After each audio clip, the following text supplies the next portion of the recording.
తర్వాత అన్నతో పరిచయం చేస్తూ ఉండేటప్పుడు అన్న దగ్గర ఉండేటప్పుడు ఏసన్ గారికి ఒకరోజు నిద్రలో ఉన్నప్పుడు ఒక దర్శనం వచ్చిందంట. ఏసన్ గారికి ఏసన్ గారు నిద్రపోతున్నప్పుడు ఒక దర్శనం వచ్చింది. ఆ దర్శనంలో ఏసన్ గారు ఒక స్టేజ్ మీద నుండి అలా కిందకు ఒరిగిపోతున్నారంట. అప్పుడు ఒక మనిషి వచ్చేసి ఆయన ఒరిగిపోతుంటే అప్పుడు వచ్చి మనిషి వచ్చి మాట్లాడుతున్నాడంట. అన్నా నేను అబ్రహాము అబ్రహాము అబ్రహాము అని 3 సార్లు నా పేరు వినిపించిందంట ఏసన్న గారికి.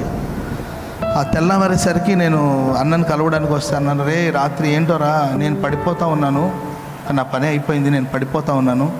అప్పుడు ఎవరో వచ్చారో నన్ను పట్టి అలా పైకి లేపుతున్నారు.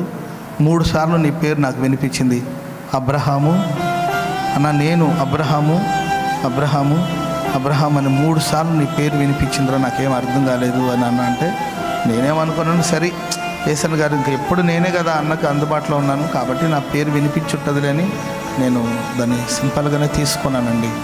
పెద్దగా నేను ఎందుకు